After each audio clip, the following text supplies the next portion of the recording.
Welcome to Sustainable Stock, Reviving Legacy Genetics, the podcast that delves into the power of traditional cattle genetics and the ranchers bringing them back. We're returning to the tried and true practices that prioritize what truly works on the ranch. Each episode, we'll talk to ranchers who are rediscovering the methods that built strong, resilient, efficient, and fertile herds in the 1960s and 70s. These breeders are blending the best of the past with practical solutions for today's ranching world. Whether you're passionate about the future of ranching or curious about heritage genetics, this podcast is for you. Presented by Boss Sires. Tune in as we reconnect with the roots of the herd. Here's your host, Patrick Powers. Hi everyone, and welcome to another episode of Sustainable Stock. Today I will be joined by Darris Meitler, a fifth generation Kansas cattleman, and half of the brother duo managing Meitler cattle. Darris, how are you today? I'm doing good, Patrick. Glad to be on and looking forward to the conversation.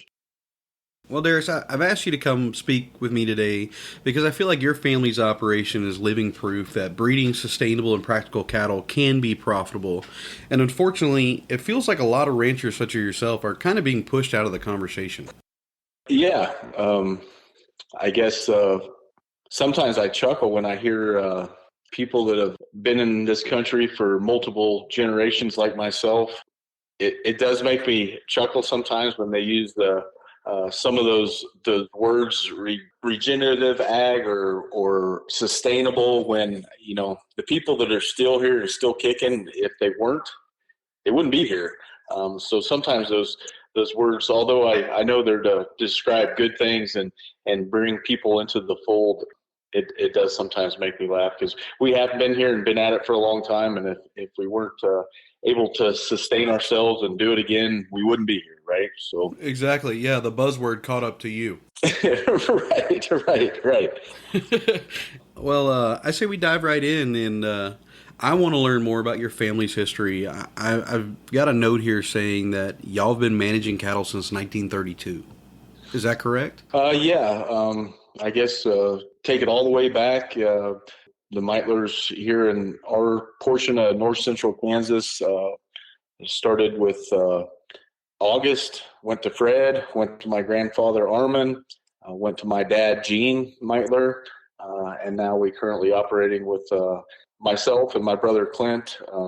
Have been at it all those generations and take a lot of pride in what we do, I guess. Well, do y'all have any core philosophies that have shaped the way y'all rear your cattle? Or I guess a better way to start would be, what kind of cattle do y'all have?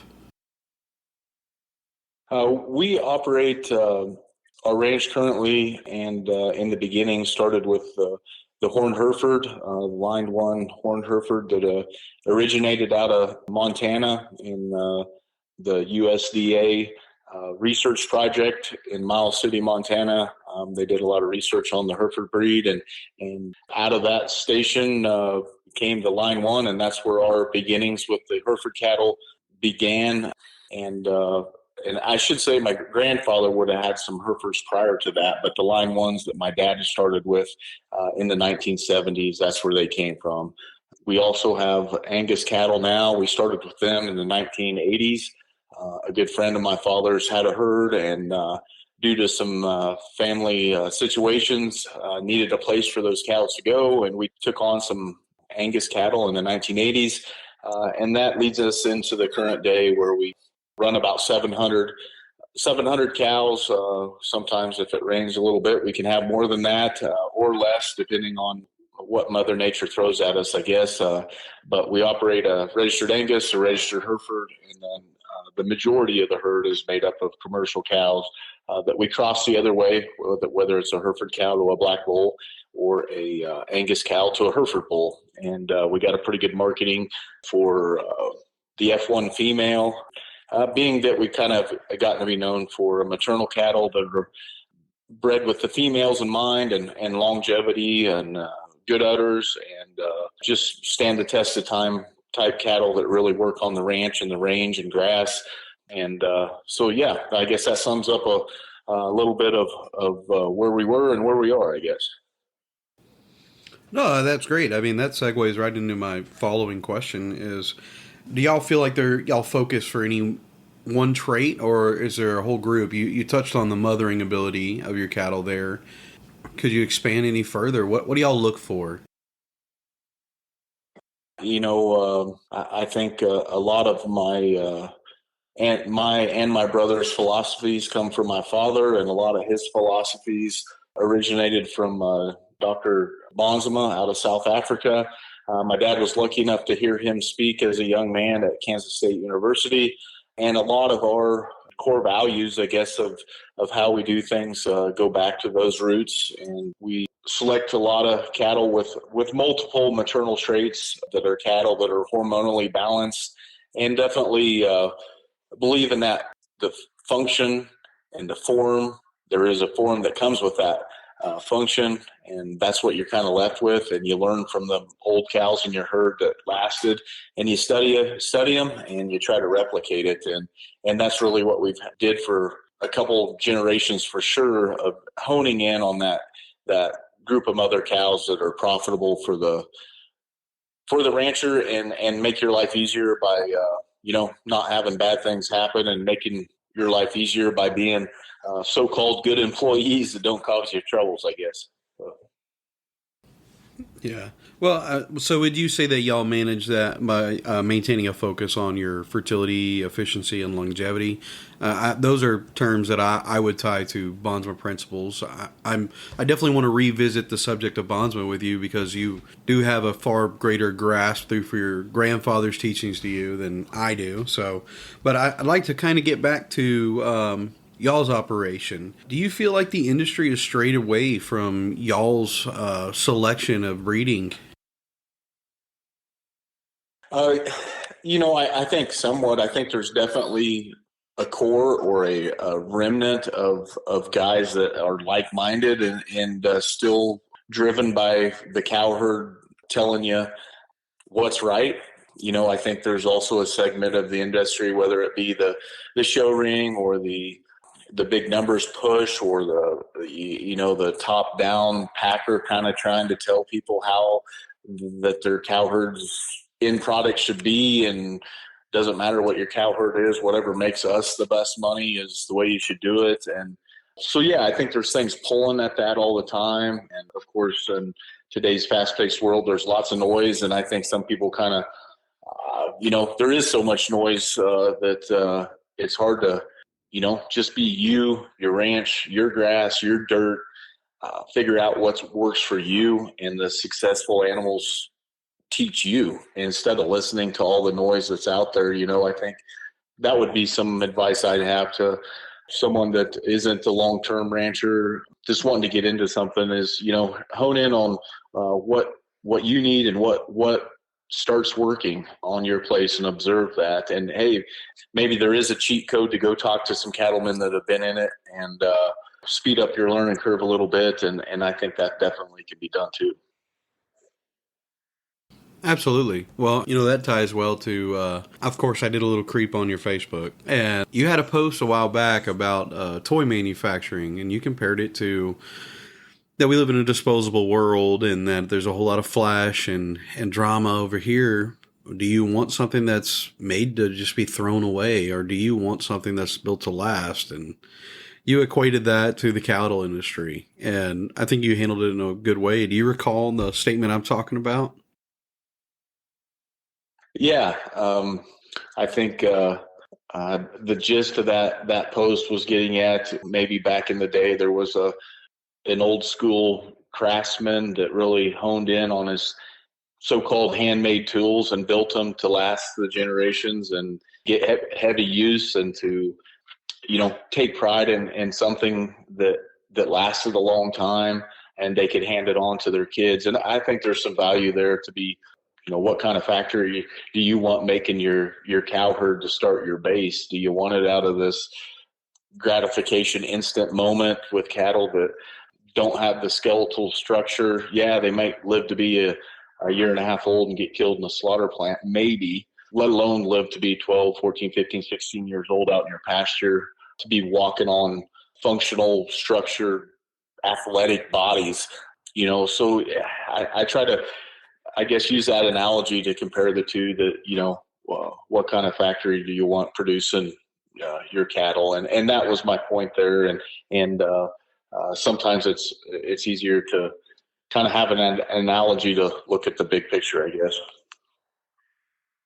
Oh, I'm a big fan of analogies. They definitely paint a picture far better, and I think that's part of our job is to help make everything relatable, especially when coming to new lines of thinking. If I can paint it into a box that you can look into and have a greater understanding of that, then you'll understand the remainder. Right. Well, and even I know talking to you and don't know you well, but got a little bit visiting with you about your family and what you do for a living, and you have something that you test products and how well they hold up, and you're always striving to be better. And I think there's comparisons there too of you never really get there, but if you look back in the rear view how far you came, it is amazing too, right? So. Yeah, well, I mean, any effort is a stride in the right direction. And there's a lot of people out there that just maintain the status quo and it worked there, so it's got to be all right. Well, there's always something better and you can always improve. Right, right.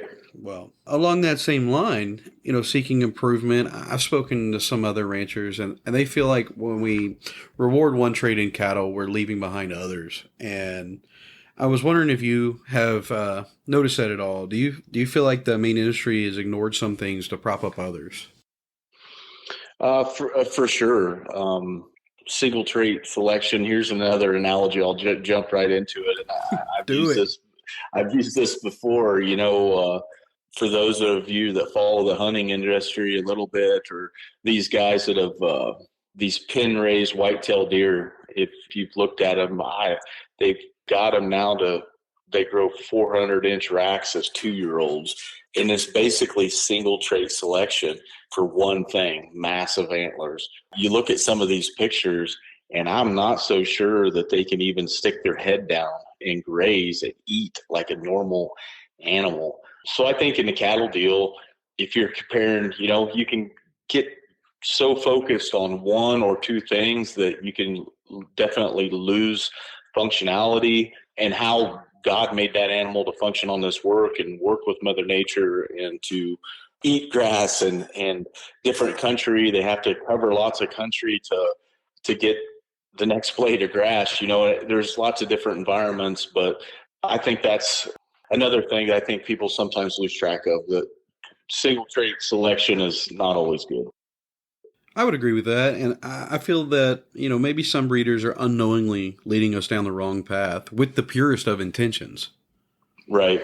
Well, you definitely outscale me in operation by 120-fold. But so what is your idea of a profitable cow? And I want to put a little asterisk next to that. Do you feel that you could find your way to that cow through EPD exposure alone?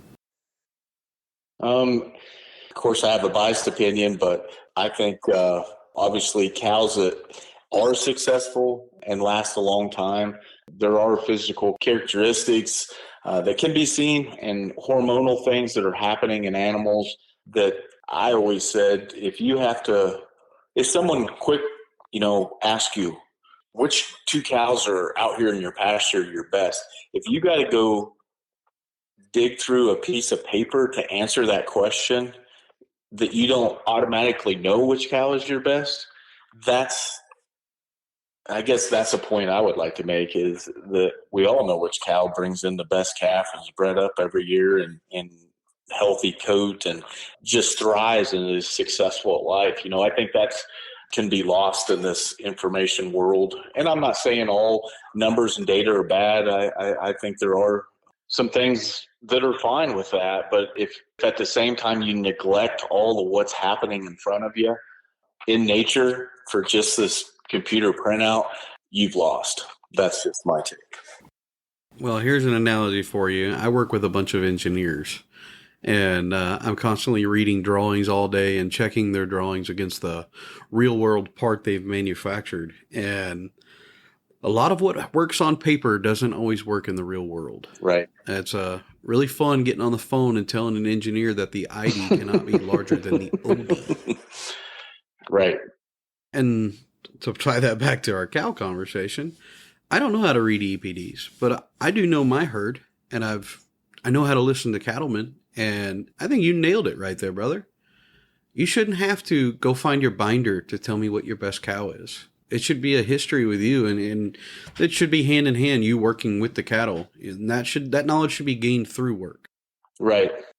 And I'll bring it back to Dr. Bonsma. He was a big advocate of science and learning, and a large portion of that was observation. The more your time spent with cattle and amongst them, it's amazing what they can show you, from grazing preferences to it's endless, the amount of information that can be gained there. And I guess this fast-paced world, like I said before, everybody thinks they can stare at their computer screen long enough to have it print out something that's more knowledgeable than just time spent in observing and learning.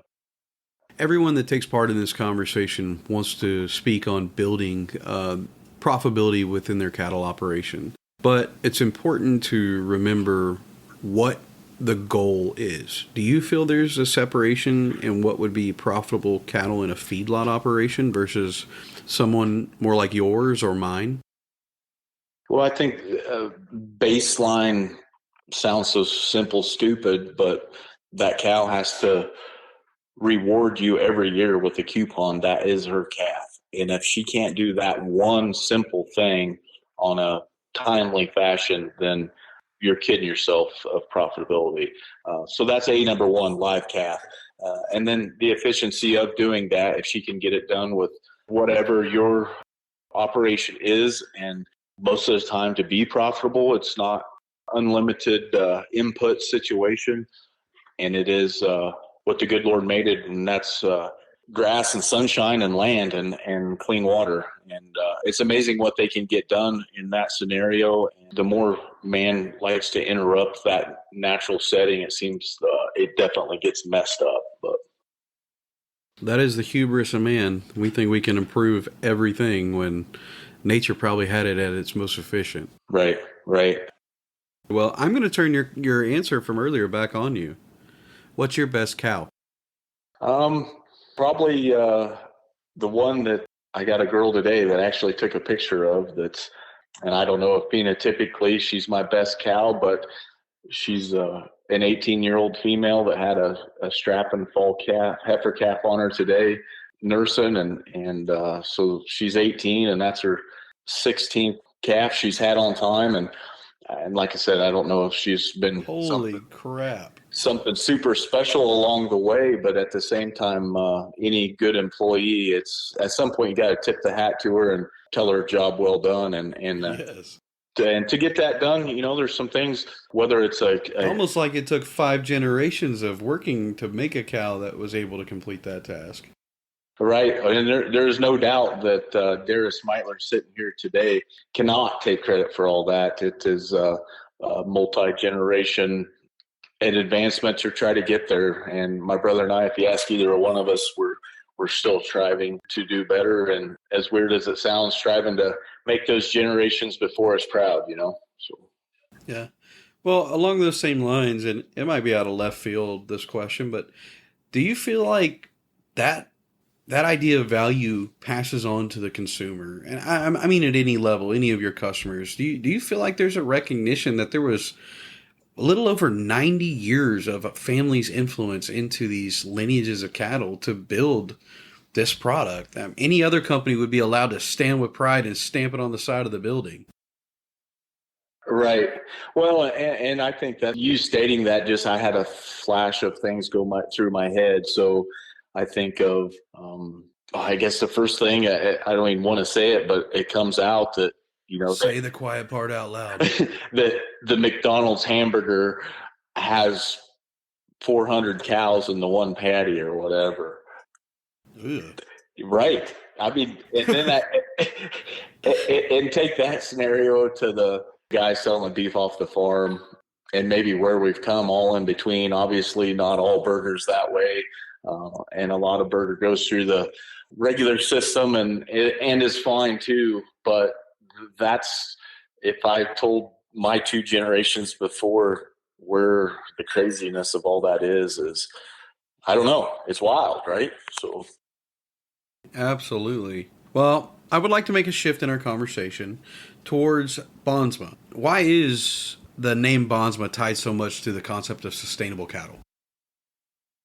Well, Bonsma, and there would be others that were cattlemen that became very well known for their ways of thinking. He was, like I said earlier, from South Africa and traveled to the States and worked with some universities over here. And my father was a young man. He traveled to Kansas State University and got to see Dr. Bonsma put on a presentation. I think my dad was young enough to maybe not have soaked all those moments in, but it definitely had planted a seed in his career. And the awesome part about it was that as my dad's career went along, he read all the Bonsma writings he could get a hold of and talked to other cattlemen that were viewing cattle and those ideas in the same way. And those truths that may have sounded a little crazy got proved over his course of his career over and over and over and over again. And my dad later, we lost my dad in 2020, but in his later years, he really enjoyed spreading some of those truths that were a lot of Bonsma's teachings to other people. And, just trying to show them those truths that had held true for him in his career. And it didn't matter the breed of cattle or how big the operation was. That was something he really enjoyed. And this Facebook page got started up by one of my dad's friends, Brent Lonker, kind of in my dad's memory, because my dad was such a proponent of Dr. Bonsma. And this Facebook page, as I don't even know, we're 5 years into it. And it's really the reason I'm sitting here talking to you now. That's the whole reason I reached out, is your admin and stewardship of that page. I feel like I've gained so much of my cow knowledge through your page alone and the community's ability to speak on it as a whole. And that really shapes my next question for you, Darris, is I'm still trying to nail down what Bonsma selection is. And I would like to know if you feel that can be applied to all cows. Yes. A lot of it has to do with hormonal function within cattle. And the ones that are hormonally correct, there's a timing of puberty that needs to be in the sweet spot, but all animals need to have a robust puberty. And that puberty affects the animals through the glands secreting hormones that change the body and how it's shaped and what event happens this way, happens that way. And it really affects the animals physically and how they perform on the land and how they. So you feel like the hormonal balance really sets that selection criteria apart from other theories of cattle selection? Yes. In a female, the hormones shut off on the front end first and the rear last. In the male, it's the opposite. The hormones shut off first in the rear and last in the front. And a masculine male, a bull, he'll keep getting more masculine with age if his hormones are working correctly. A lot of times I describe it as the older the bull gets, that front leg looks like it's getting shorter. Well, that front leg's not getting shorter. It's just his hormones are throwing on more muscle mass on that front end. A good hormonal bull will have a big crest up on his neck. Oftentimes they'll have coarse, wiry hair on the front end. And Bonsma often talked about the coloration of hormonal action in the hide of the animals. And that's a little hard to see in a black animal, but on red cattle or different colored animals, a lot of dark colors up on that neck of that hormonal bull. And just a lot of visual things that can tell you that the hormones are working and active, and those animals are going to be more active. They're going to be more fertile. Their hormones are working. They're those cows that are under the pressures of estrogen. their hair is going to be fine and silky, opposite of a bull.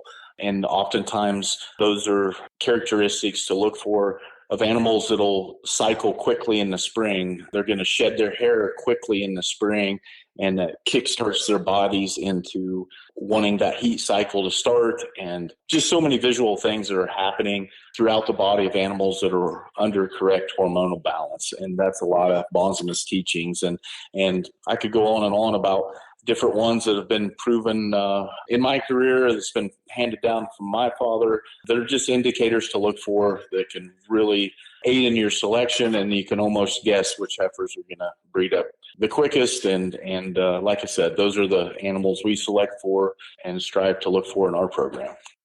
No, I like it. I'm a visual learner, and I like that it feels kind of like a cheat code. I mean, you're teaching me not to read a piece of paper and look at these values. You're teaching me how to read a cow, and that's far more accessible to me, seeing something in a real-world environment, because not enough people value the environment's effect on an animal. So if I listen to the right school of thought, I can learn how to read a cow's relationship with the area it's in. And by following that up with a little bit of Bonsma principle, I feel like I might be able to finally understand the cow's full relationship with that, and how its hormonal balance is affected, and how selecting for these traits can lead me to a proper relationship with everything.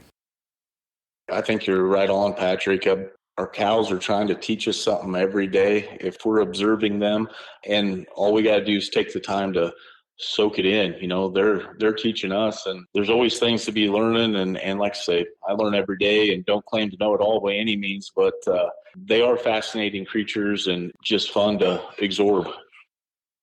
If I'm going to walk away with a quote from you today, it'll be that the cow's the teacher. I think that sums it up really well. It's our job to gain enough education to understand what it's trying to teach us. My next question for you, Darris, is do you think that these principles only work as a criteria for judging with the right genetics, or can I go out in the world and apply it to any cow?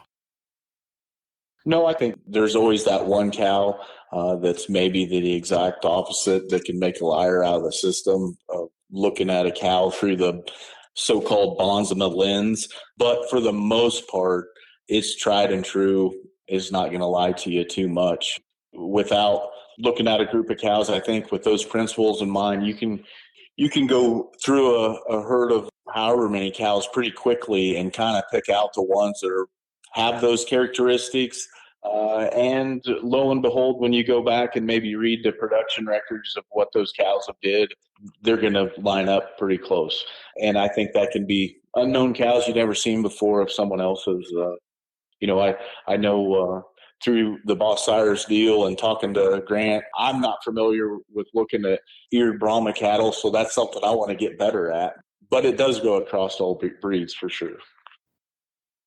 Well, before I get into your relationship with Boss Sires, how did we get so far away from cattle that could eat grass and just have a calf every year? It obviously didn't happen naturally. Can you tell me where we led them in the wrong direction? I think back in the day when my dad would have started, who his mentors were and who he really looked up to and who he wanted to be around and learn from, he went up into them herds in Montana. And, the herds were run by cattlemen that made their profit from the cow herd.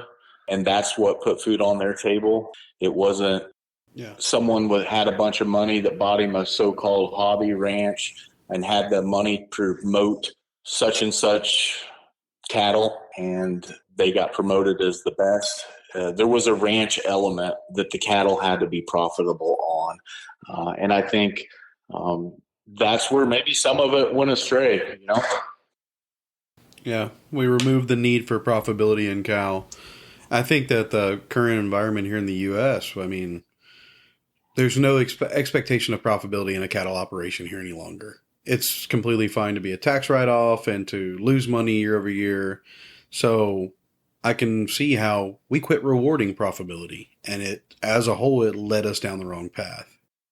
Correct. I think that's a lot of things at play, but I think that's a big one, that base cow herd that was had to be profitable, and those were the successful ranches because of the successful cows.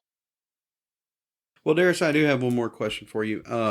Along the same lines of all that Bonsma principle, I don't know if it's a direct quote of his, but you've said it to me multiple times that form must follow function. And you've never expanded on that for me. I was wondering if you could.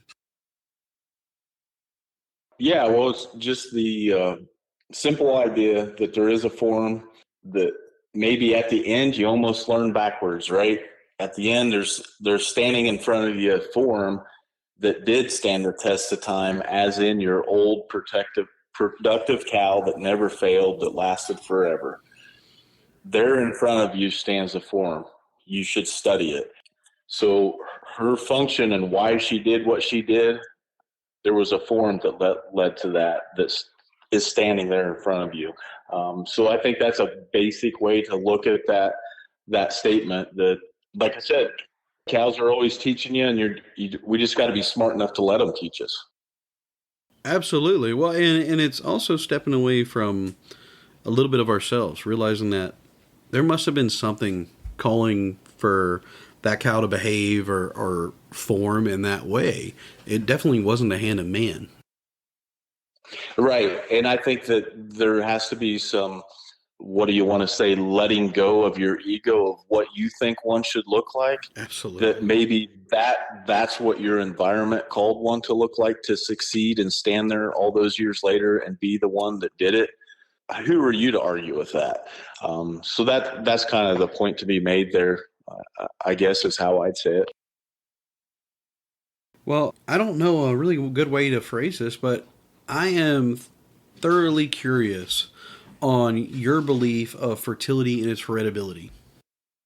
Well, there's a bunch of the world trying to tell us that it's not, or that they don't think there is very much, but they like to tell us a whole bunch of other things that are. So my I wonder if coffee's good for us this week, because they change their mind on that every other damn day. Right. Well, and I'll be honest, when the doctor told me to quit eating red meat for my health, I kind of quit going to the doctor. So. Yeah.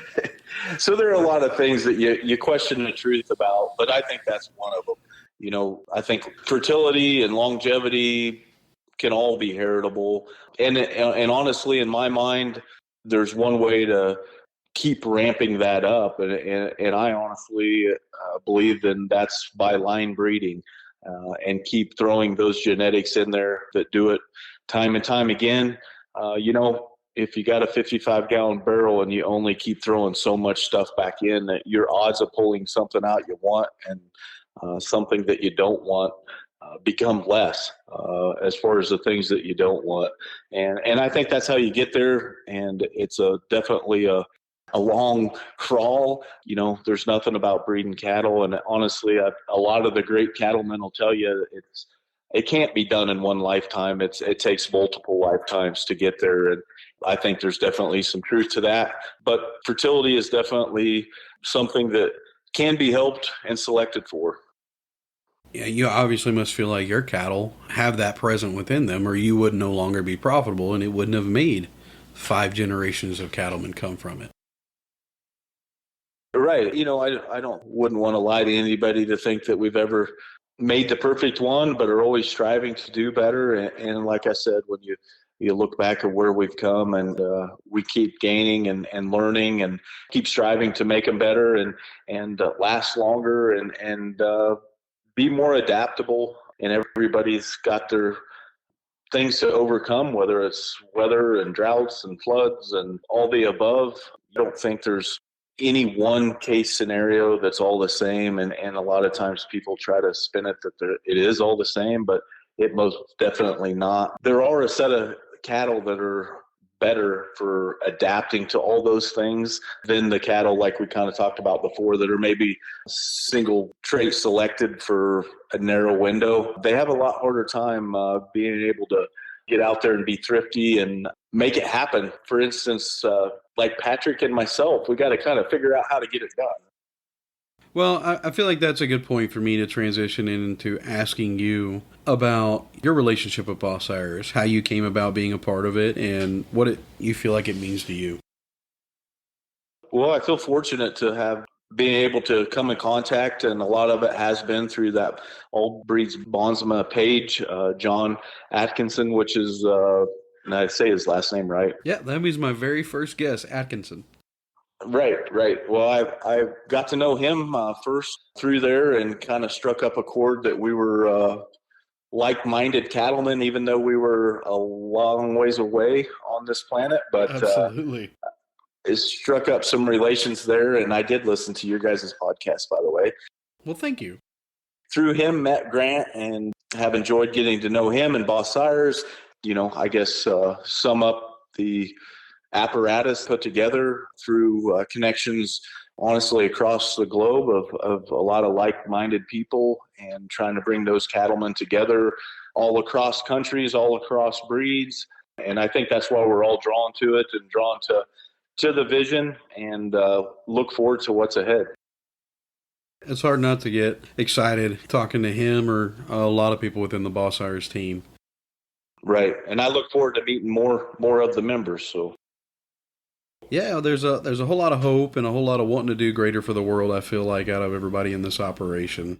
And that's why it's exciting to get to meet people like y'all and bring y'all into the fold as well. We're ever expanding, but Boss Irish has just recently released our international catalog, and we're going to be following up with our domestic catalog soon. And your cattle are a part of that, right, Darris? Yep, we got a bull a part of the lineup, and look forward to making connections. And I think there's a lot of good cattle in the catalog, and a lot of people are talking about it and getting excited. I think the thing I'm most excited about is the stamps we've created to really help the consumer navigate and realize what the potential of each cow and its attributable traits are. And you and others within your Facebook group were really critical in helping us create that. Yeah, well, it's been a fun process along the way, and I think it's just getting going. Absolutely. Well, to follow along the same lines, I would wonder if you would like to do a little bit of self-promotion. I hear y'all have a sale coming up. Yeah, we have an annual production sale that we hold on our ranch here in Lucas, Kansas. We'll be offering around 40 bulls this year, most of those being made up of horned Herefords, 2-year-old bulls ready to go.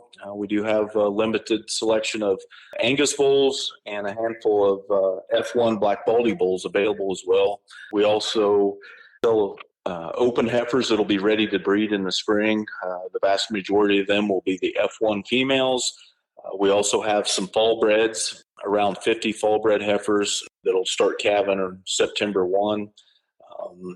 And then probably the centerpiece really that's kind of the the baseline of what we're trying to do is the F1 black white face pairs. So we have first calf heifer pairs with calf at side. Everybody really looks forward to seeing them. They're kind of our proof of what we do, I guess, and have had a lot of attention all across the country, and got females grazing grass in a lot of places, and have met a lot of great people along the way. So that's our sale, April 12th in Lucas, Kansas, and we're trying to push out a catalog here shortly. The online version of that catalog should be out within days, so we're hoping to get that task done. And kind of funny enough, coincided time-wise with Boss Sire's catalog. I know you guys are pumped up about, and for good reason. Yeah, that worked out well. Well, we'll definitely be sharing your catalog along with ours in the podcast description. Is there anything else you'd like to note on?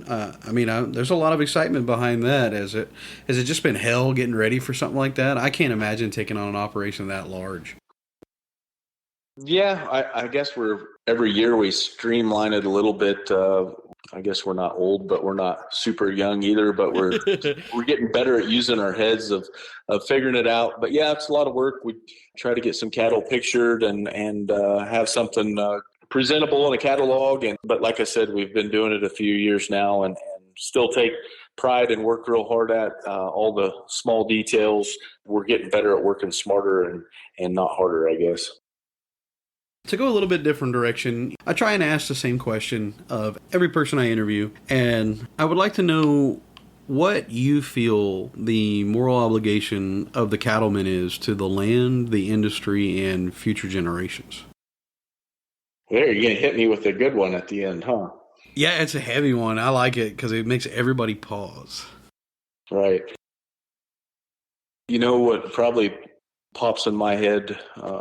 Everybody that's had a cattle operation, it's a fight, to get up and fight. And I automatically go back to thinking that of the generations that came before me, and their fight was a lot of what allowed for me to be here. I think that's something we need to take pride in. I know we do, not only for the past, but also if everybody did it for me, well, who am I doing it for? We're doing it for our kids. If they are inclined to grab a hold of what has been in the families for so many years, there's a lot of pride there.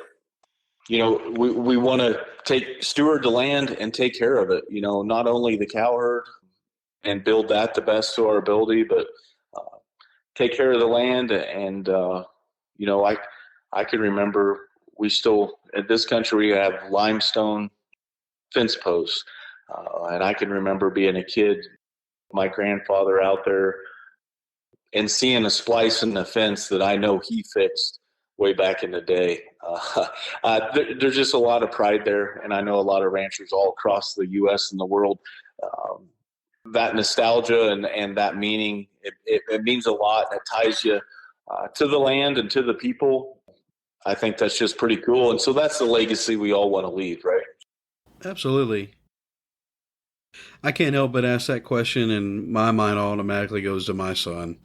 And I feel like that came through for you as well, that you're thinking of your children and their ability to have a relationship with the land. And to further that, I think that there's a large separation in our world. And a lot of people can't even conceptualize the fact that you could have such a deep relationship with the land. That gets forgotten.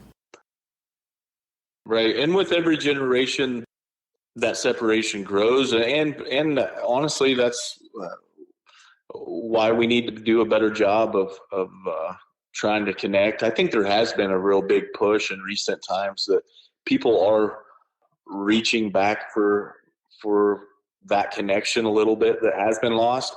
But you're right, the gap is ever widening, but also I think with that gap is a thirst for people to reconnect, and that should be taken advantage of too. I like that. I like that you have no shame in speaking of your stewardship of the land and your motivation being so much more than your own profit. I think that's a thing of beauty there, Bob. Right. Well, that's what's so great about this community that we got going. I think there's a lot of people that have those same feelings. If you were to be able to pick one takeaway for the listener today, what would you hope that they walk away with? Well, hopefully if they're still listening by now, they must have been really bored to listen to us, but no, they're here for the sound of my voice. Right. But no, just I think to like some of your other podcasts, people you've had on, there's a lot of common similarities that interweb everybody, and it doesn't really matter where you're from or what, that there's a lot of similarities across. And hopefully these podcasts and can keep bringing those like-minded people together, and from listeners to the next guy that's on here doing a podcast, that we can keep growing the community, and there's a pretty good fire burning, and let's just keep throwing the logs on. Well, Darris, I just want to stop and tell you thank you for coming in today, and it really hit the things I wanted to. You were able to speak on your family's ability to breed for sustainability and practical cattle, and if we can bring more people back to this conversation and include the ranchers that are doing it in it.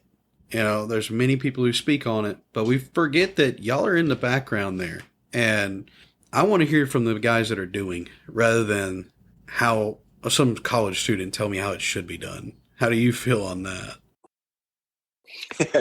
Right. And sometimes There's people that have a lot more years at it than me, of course, but then at the same time, I realize that I, have been back on the ranch 25, 26 years, and all of a sudden I got something to teach somebody too, right? Not that I know it all, but yeah, it definitely works that way, and the gray hair gets quick, I guess. But once again, thanks for being here today and sharing everything you have with us. Yeah, I guess one last thing I'd tell about our April 12th sale. Again, if anyone wants to find us, we have a Meitler Cattle Facebook page that we try to keep up pretty current on, and we'll have an online catalog coming out shortly. So if anyone has any interest, look us up or snoop around, find a phone number, call me anytime. Always, my brother Clint or I are willing to talk cattle to the wall if we have to. Absolutely. Well, in the podcast description, we'll be sharing your event flyer, your catalog, and we're going to link your Facebook, your website, and your Boss Sires page. So all your contact information can be found on any one of those. Please, y'all, reach out, and here's a really good opportunity to skip a lot of the groundwork and jumpstart your herd in the right direction. These guys have really been putting it to work and doing it for a long time, and there's value there. And don't forget, when you buy something from Meitler Cattle, you're buying something that's had the hand of their family and their relationship with those cattle for generations. And that's a value hard to be found in this here today, gone tomorrow world. Well, thanks a lot, Patrick. I really enjoy it, and I got a feeling we might do it again someday. Hope to have you and others back on. I really want to get conversations going. I feel like we could really inspire some new thinking in the world of cattle. Well, to the listeners, thank y'all for being here and bearing through with us. We are now active on YouTube. Y'all please go there and like and follow. And we do have a Patreon set up. Please don't feel forced to go there. You can join for free if you should feel the need to contribute. At this point, there's not a whole lot of content, but we definitely appreciate you enabling us to continue to create this kind of content. As I've said earlier with Darris, we will have our flyers and our genetics catalog in the podcast description below. And as always, thanks for listening. And don't forget to ranch with purpose and breed for the future. We'll see y'all next time. Thank you for tuning in to Sustainable Stock, Reviving Legacy Genetics. If you enjoyed this episode, please subscribe and share. Join us next time as we continue exploring the legacy and future of cattle ranching. For more information, visit us at bosssires.com. That's BOSSIRES.com. Or connect with us on Facebook. Until then, stay rooted in common sense and connected to the herd.